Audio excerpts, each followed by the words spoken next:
walks away from a job that is so difficult to get without another job? You know, who walks away from opportunity like this? And not very many people do. And fear is at the root of why we don't do that.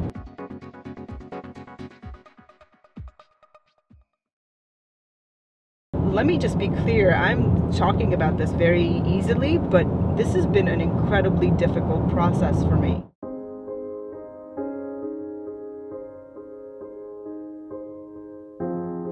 I love my job. I am so incredibly passionate about my job. This is not a job, it's a career, it's a lifestyle. You give up a lot to be and do what we do. Sacrifices that most people would never be willing to make. It's really a calling. Also, I can feel the salt from the ocean. There are houses across the street. They say this fight isn't about their view. This is by far the scariest thing I have ever done. It has really truly fueled my purpose, and that's been important. But you know, sometimes something happens in life that makes you realize that maybe you're meant to go a different direction, and your calling changes, and that's okay.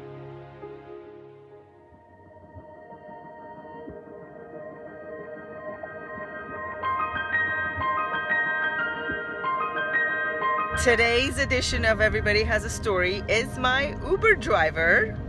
His name is Sean. The result of what happened was I realized that while it's important to tell stories on the news format and platform, and that has an important place in our society, there is something more powerful at play, and that is to be aligned and authentic to who you are and to create content that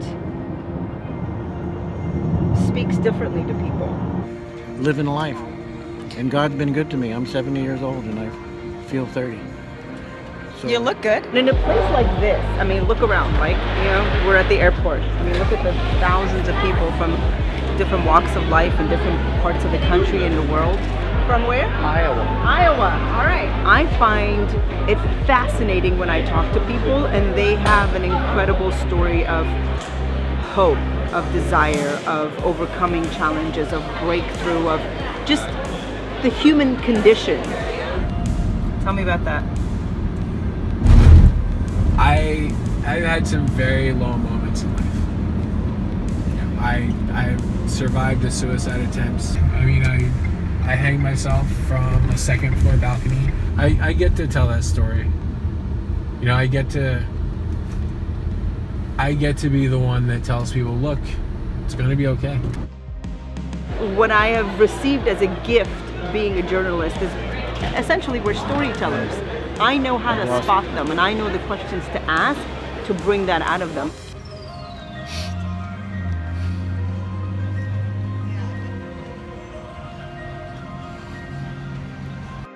I've lost a lot of brothers. You had to do this, didn't you? Well, see, I kind of knew you needed a hug. You all right? And I find that when you show interest in people's lives and where they come from or what they're about or what they're struggling with, they are appreciative in sharing that story with you. And that's what I really want to focus on. I want to focus on the things that makes us who we are as a human race. What's your single greatest lesson to share with the world? You can always get back up. People always think that to make an impact and to inspire, you have to have a grand story and a grand voice and a huge marketing machine behind you, like the people, like the Tony Robbins of the world and the Gary V's of the world. But in reality, every single person has a story. Today's edition of Everybody Has a Story comes to you from the bathroom at the American Airlines gate. In fact, I met a woman who really touched me and inspired me at the airport in the restroom. This woman was a restroom attendant. There goes the toilet. When I walked in, there was a moment of happiness that came over me, which was very unusual. And I noticed that, and I felt like that person had a story to tell of why she brought all of these great, beautiful Christmas decorations to the restroom. I like it when the people coming and say it's clean. It's very beautiful. Isn't it pretty? Yeah, it's very beautiful. But her story was sad, and it was inspiring, it was human, and it was real. So during the holidays, it sounds like you've lost a lot of people. Yeah. I'm so sorry. But I mean, this is a woman who has worked in the restroom as a restroom attendant for 20 some odd years.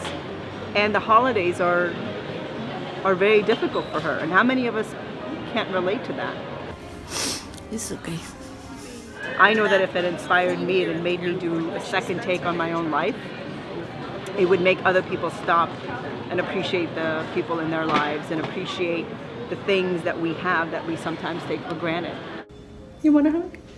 And those are the stories that I think really touch people, and that's really what I want to work on. I love meeting people like this. Look, she's shaking. You know, honestly, I've been told sometimes not to ask the questions that I do because it's not politically correct and it comes across judgmental. So, excuse me if I'm being a little bit pushy with my questions, but I have to ask. Okay. Somebody doesn't just end up here homeless by paycheck stopping, right? All of a sudden. Sometimes they do. But for me, I want to be able to ask those questions, because without those questions, you really can't get to the bottom of why things are the way they are and why they operate the way they do, why people feel a particular type of way.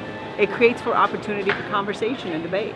What happened to you? Something else happened. Okay, well, the check stopped, and then I have a daughter who has a incurable blood disease.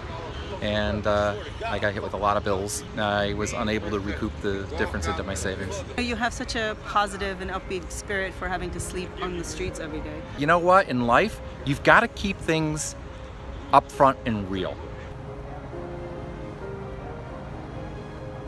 Thank you. See you later. See What ya. an incredible story. You really, truly never know who you're going to meet. And Sean here obviously drives an Uber, and he can tell you he meets some interesting people. I am so honored to have met him today, and thank you for sharing so openly with us your story. And another edition of Everybody Has a Story. I'm Silva Harapetian. See you on the next one. Thanks, Sean.